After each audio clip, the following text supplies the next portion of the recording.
I wanted to come on here today because this is my friend Chelsie Coleman, and obviously there are a lot of things happening in the world right now, and there is a lot of super sad news, and there's rioting happening, and there's on Facebook alone just the level of discourse is just heartbreaking to me and very frustrating to me. And I know for myself, I always feel like I don't even know what I can do. Like, I don't know what I'm supposed to do. I don't know what I can do. Most of us are sort of, I don't want to say locked in our homes, but it's not like we're out seeing people and able to go volunteer right now. And so that makes me feel even more not sure about what I can do and what people even are asking for. Mm-hmm. And I see things about, wanting police reform, and I'm just not educated enough to even really understand some of that. And so I reached out to Chelsie and I asked her if she'd come on, because the way I would describe Chelsie is she's like walking the life of Jesus, like with kids in juvenile justice. And I heard her speak for the first time maybe like 2 years ago. And I have to say, I had never even considered ever in my entire life anything about juvenile justice. You hear about criminal reform and you hear about reform for adults in jail, but I had never even thought about what type of kids are in juvenile detention. I've never known a kid in juvenile detention. So when I heard about this issue and what Chelsie and her ministry does, the first time I heard about it, I left the meeting. I don't know if I've told her this, and I just went in my car and cried. It was so upsetting to me. So if you are someone who wants to know a way that you can help and wants to be inspired by someone who is helping and wants to learn some things without arguing, and we're here to share some stuff today. So anyway, Chelsie is with Juvenile Justice Ministries, and they go into detention centers and counsel the kids that are there. So will you give us a picture? Because honestly, I think maybe the only story I've ever heard prior to this is, you hear every once in a while, maybe some 17-year-old kid that's being tried as an adult. And that's the only, I don't know how young these kids are. I don't know what they're doing. I don't know why they're getting in juvenile detention or how long they're there. Can you give us a picture of what are the kids who are in the system? How many of them are? Well, just tell me about the kids there. Yeah. First of all, thanks so much for having me on your feed, Leslie. Love being able to talk about this stuff, because I'm like you. If I didn't do what I do, I wouldn't have any awareness of what's going on with our kids in our community either, specifically young people being impacted by incarceration. So, I think you made a good point. Typically, if my only contact with a justice-involved young person is typically a story I hear in the news, right? And it's usually some heinous crime. And if that's my only contact or point of knowing, of course, I'm not going to fully understand or have assumptions. And that was certainly me, starting out in this 10 years ago. I remember the first kid I ever met in a juvenile detention center. I was all of 21 years old, and walking into this thing called Juvenile Justice Ministry and Youth for Christ, and they were just kind of hey, you're gonna sit down with this girl and talk with her. So a 12-year-old girl, sat down with her, really had no idea what I was doing, but just kind of started asking her questions about her life, trying to get to know her and hearing her story a little bit. And when she started telling me about what had happened before getting arrested, it broke my heart. She's a frequent chronic runaway, and if you know anything about teenagers who run away a lot, typically that means there's something going on in the home, some kind of abuse or neglect or something.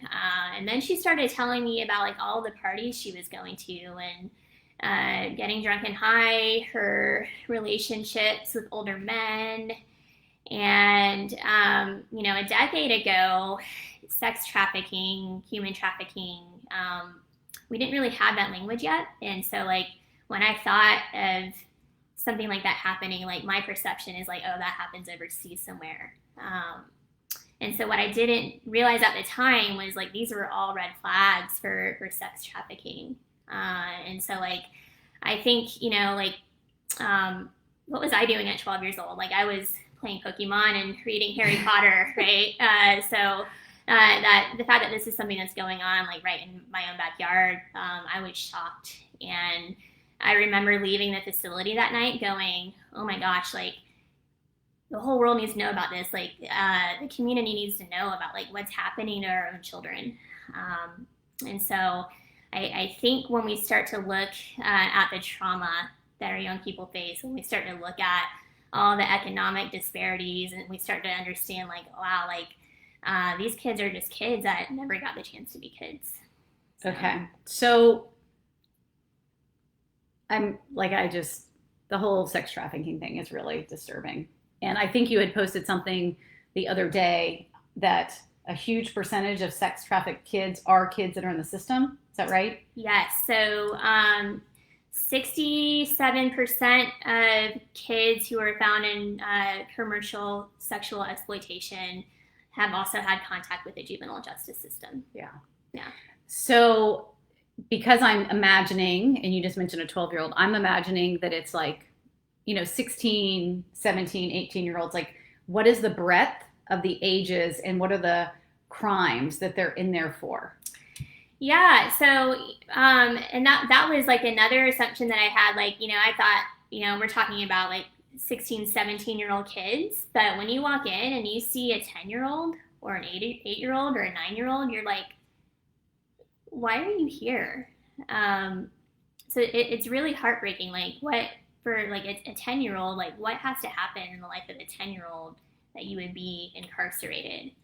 And most crimes are not, most crimes committed are not violent crimes. So, you know, lots of drug use, lots of domestic abuse going on, but typically, when a charge is slapped on a kid for some kind of assault or battery charge, it's usually a reaction to something going on in the home, and they take the fallout for it. We have kids who have like theft charges because like if I don't have any food at home and I have to steal to eat, you know, so just the different things that our kids in survival mode have to do. Like if I'm in survival mode, like I'm just trying to make it through my day. I'm just trying to make it through my next 24 hours. And so whatever I have to do to survive, even if that means I have to commit a crime to do it for my own survival, you know, I'm not thinking about the long-term consequences. I just know like I don't have food on my table or I don't have somewhere to stay tonight. So. Okay, so obviously part of the idea with incarceration would be to stop crime. But the recidivism rate on these kids is like really high. Do you want to talk about that? Yeah, so nationally, our recidivism rate for juveniles, and in case you don't know what recidivism means, it's rearrest rates, is at 70%. So of the kids getting arrested, 70% of the time they're going to end up getting arrested again. And so what we start to see over the lifespan is if we're at a 70% recidivism rate, then you know, there's a lot of focus on the adult correction system. Most of them started off as kids. So, yeah. Okay, so when I first saw Chelsie speak, the thing that hit me the most, the thing that like ripped me apart was this Ace Questionnaire. It's called the Adverse Childhood Experience.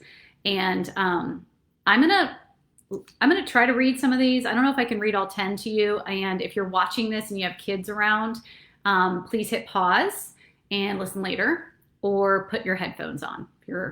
Don't listen with children listening, please. Okay, so this is the ACE questionnaire that they give to kids there and have some data on that she can speak at. So while you were growing up during the first 18 years of your life, did a parent or other adult in your household often swear at you, insult you, put you down, or humiliate you?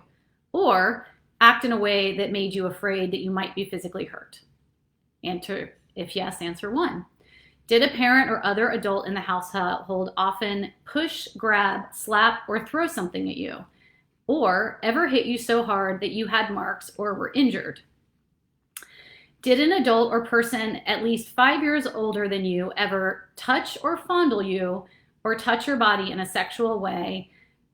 Try or actually have, and it has all the versions of sex listed. Did you often feel that no one in your family loved you or thought you were important or special? Your family didn't look out for each other, feel close to each other, or support each other? Did you often feel that you didn't have enough to eat, had dirty clothes to wear, or had no one to protect you? Or your parents were too drunk or high to take care of you or take you to the doctor if you needed it? Were your parents ever separated or divorced?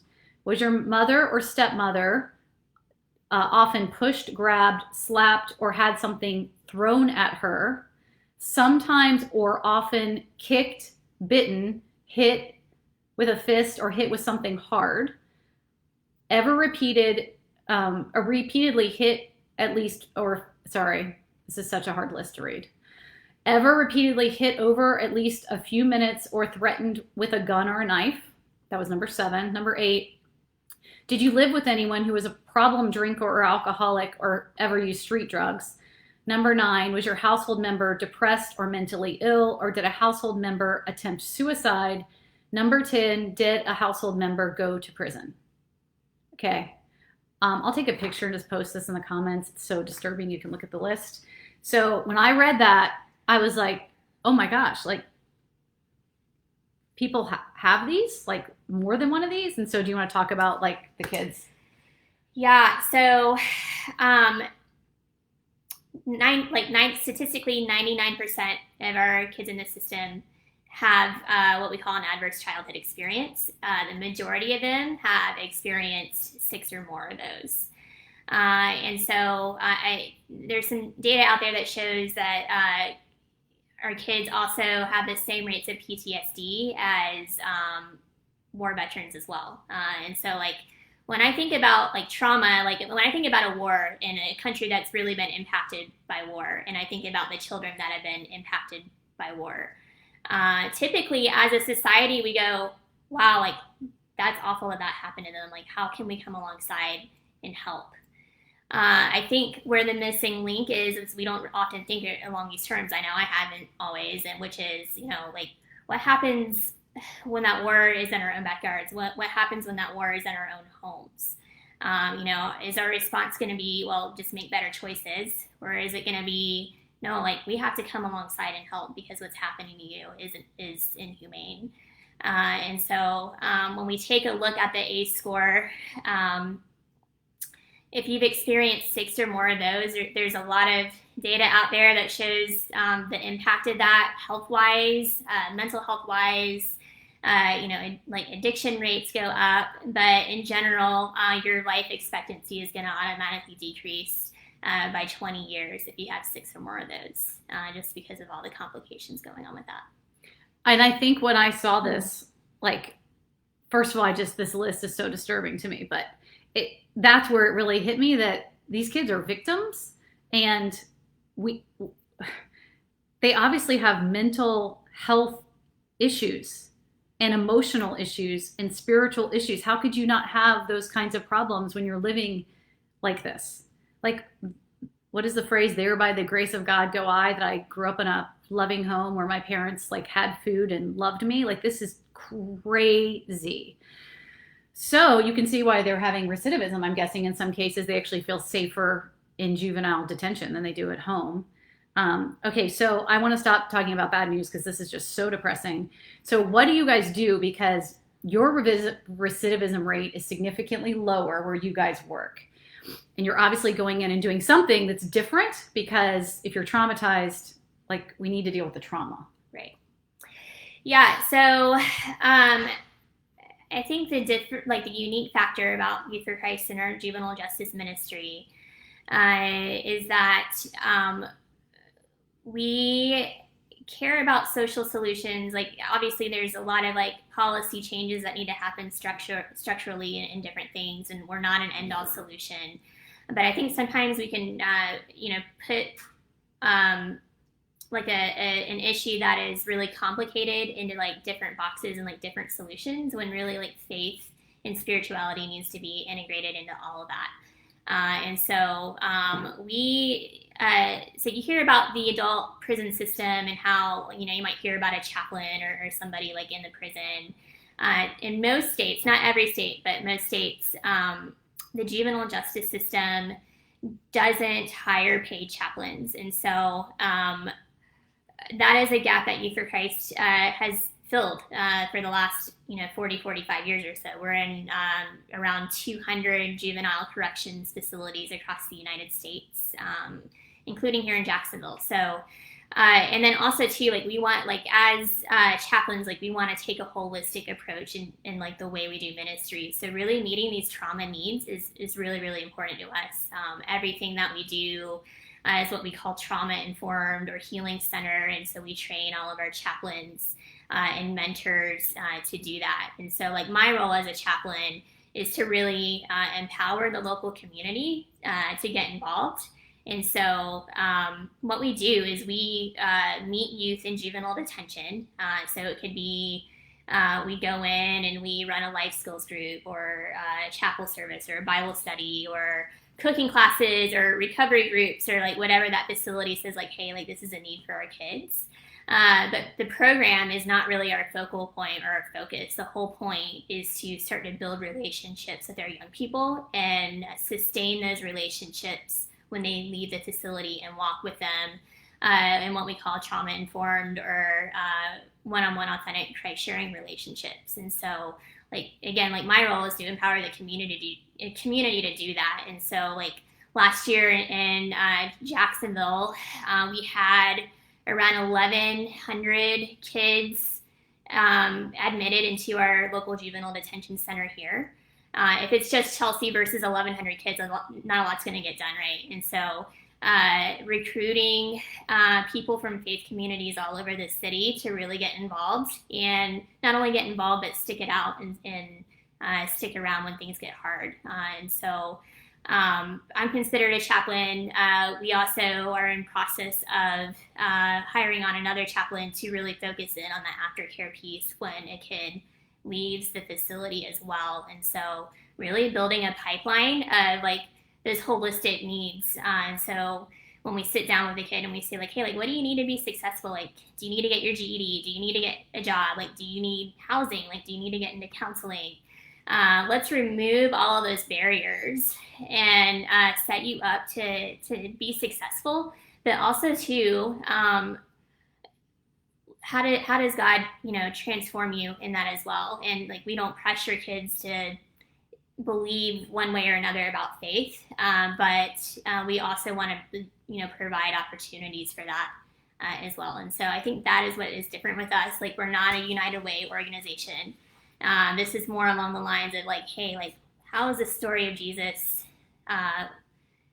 practically working in my own zip code or in my own city or in my community? How is the kingdom of God actually playing out in our young people's lives?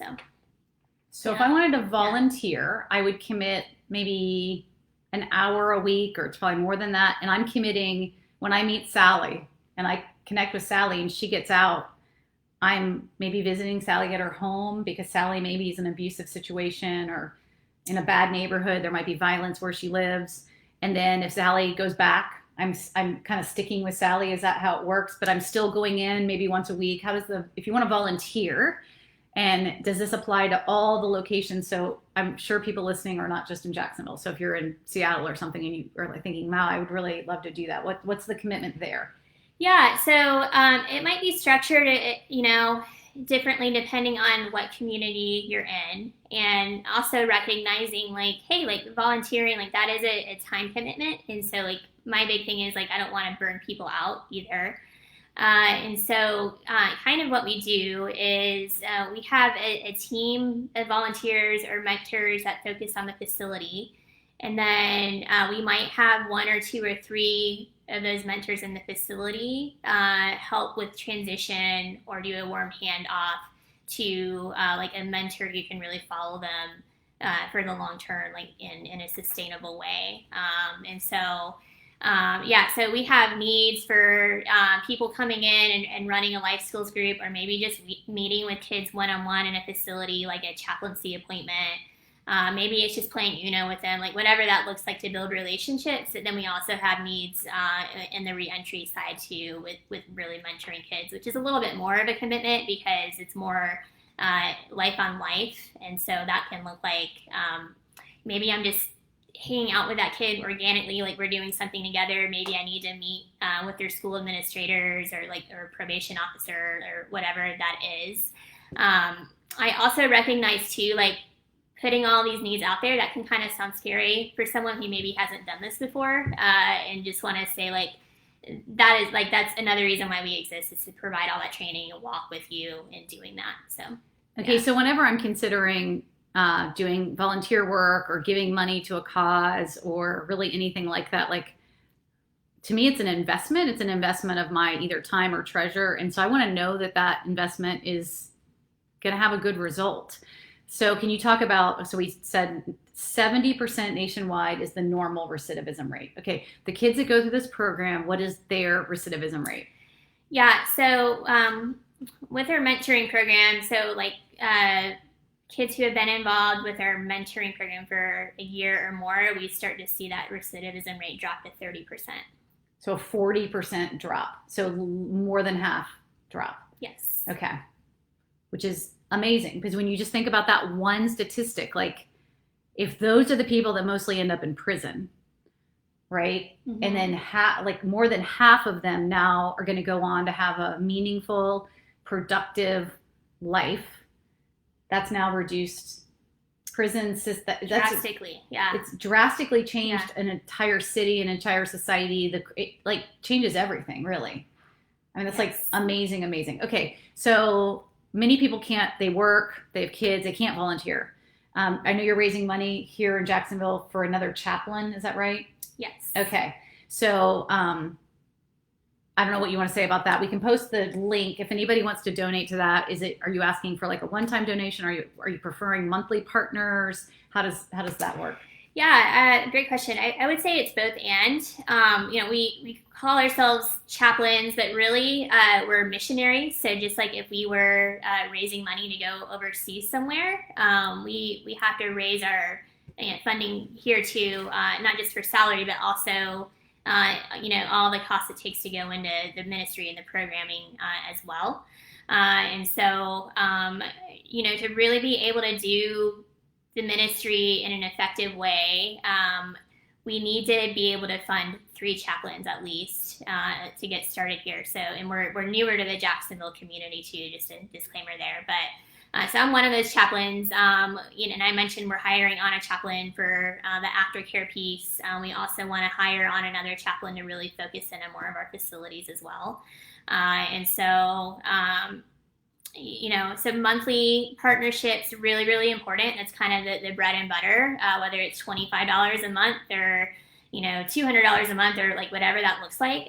Some people like to give larger gifts as well, or maybe it's just a one-time $100 gift. Like everything goes a long way. And so that's something I really want to hit home on is like, again, like the juvenile justice system doesn't hire chaplains, at least in the state of Florida. And so that is a gap that we're really, really trying to fill. So. Okay.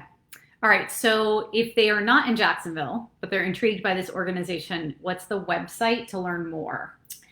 Yeah. So if you are interested in juvenile justice ministry in your own community, you can go to www.jjminabox.com.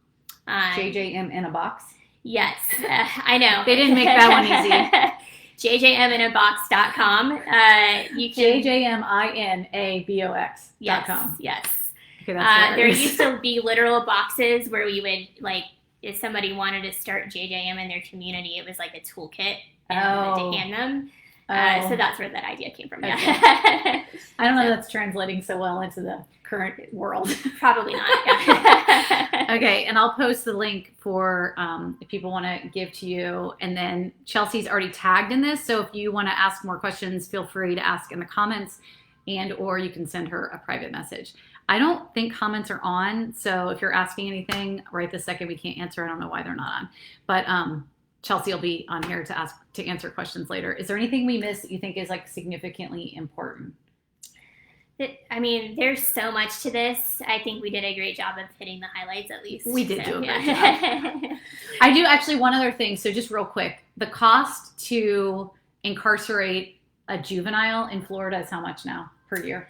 It's in the $90,000 range to incarcerate one juvenile for 1 year, versus the cost of tuition at your local community college, which is around $6,000 per year. So, wow. Yeah. Yeah. So that's another offloading of tax and money that could go to other things that might help prevent this stuff. Okay, Chelsie, thanks for coming on. Thank you so much. Thank you truly for the work that you do, that you're literally changing the city and you're changing children. And your work is like, I really admire the work that you do. So again, if you have any questions, just comment below. I don't know the answers, but she does. So thanks for coming on. Yeah, thank you. Yeah.